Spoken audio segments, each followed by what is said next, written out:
আলাইকুম। রাশিয়ার president Vladimir পুতিনের খেল বোঝা খুবই মুশকিল। যখনই মনে হয়েছে পশ্চিমারা পুতিনের ত্রুটি চেপে ধরেছেন, তখনই অন্য কৌশলের পথ খুঁজে নিয়েছেন তিনি। এবার দাবাত চকের খেলায় নতুন করে চেকমেট দিলেন পুতিন। স্নায়ুযুদ্ধের সময় থেকে নিষিদ্ধ মিসাইল বানানোর নির্দেশ দিয়েছেন তিনি।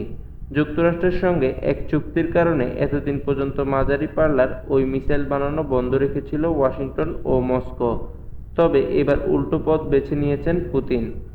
4 দশকের বেশি সময় ধরে চলা স্নায়ুযুদ্ধের সময় 1988 সালে সোভিয়েত ইউনিয়নের সাবেক নেতা মাখাইল গর্বাচেভ ও মার্কিন প্রেসিডেন্ট রোনাল্ড রিগান ঐতিহাসিক এক চুক্তি করেছিলেন।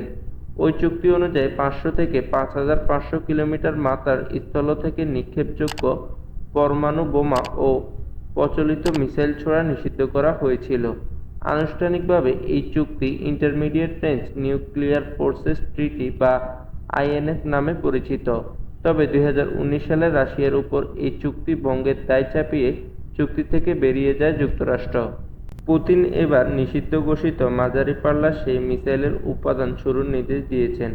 শুক্রবার রাশিয়ার জাতীয় নিরাপত্তা কাউন্সিলের এক বৈঠকে পুতিন বলেন, আমাদের এই স্ট্রাইক সিস্টেমগুলোর উৎপাদন শুরু করতে হবে এবং তারপর প্রকৃত পরিস্থিতির উপর ভিত্তি করে আমাদের নিরাপত্তা নিশ্চিত করার জন্য প্রয়োজন হলে কোথায় স্থাপন করা হবে সে সম্পর্কে সিদ্ধান্ত নিতে হবে।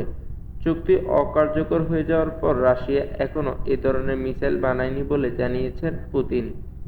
ওই চুক্তি থেকে বেরিয়ে আসার পর যুক্তরাষ্ট্র এ ধরনের মিসাইল ব্যবস্থা উৎপাদনের দিকে নজর দিয়েছে। চলতি বসন্তে ফিলিপাইনের সঙ্গে সামরিক মহড়ায় এই মিসাইল ব্যবস্থার পরীক্ষাও চালায় মার্কিন সেনাবাহিনী। সেই কথা উল্লেখ করে পুতিন বলেন, আজ এটা জানা যায় যে যুক্তরাষ্ট্র শুধু এই ক্ষেপণাস্ত্র সিস্টেমগুলো তৈরি করে না, ইতিমধ্যে সেগুলোর মহড়ার জন্য ডেনমার্কে নিয়ে এসেছে। অতি সম্প্রতি ঘোষণা করা হয় এই ব্যবস্থা ফিলিপাইনে মোতায়েন রয়েছে। ইউক্রেন ইস্যুতে যুক্তরাষ্ট্র ও রাশিয়ার মধ্যে সম্পর্ক তলানিতে গিয়ে ঠেকেছে। আইএনএফ থেকে যুক্তরাষ্ট্র বেরিয়ে যাওয়া তারই একটি জ্বলন্ত উদাহরণ। অস্ত্র নিয়ন্ত্রণ নিয়ে রাশিয়া ও যুক্তরাষ্ট্রের মধ্যে এখন কেবল একটি চুক্তি রয়েছে, নিউ স্ট্র্যাটেজিক আর্ম রিডাকশন চুক্তি অনুযায়ী দুই দেশ 1,500 পরমাণু ওয়ারহেড, 700 মিসাইল ও বোমারু বিমানের বেশি মোতায়েন করতে পারবে না। তবে 2026 সালে সেই চুক্তির মেয়াদ শেষ হয়ে যাবে। এরপর কি হবে তা কেউ জানে না।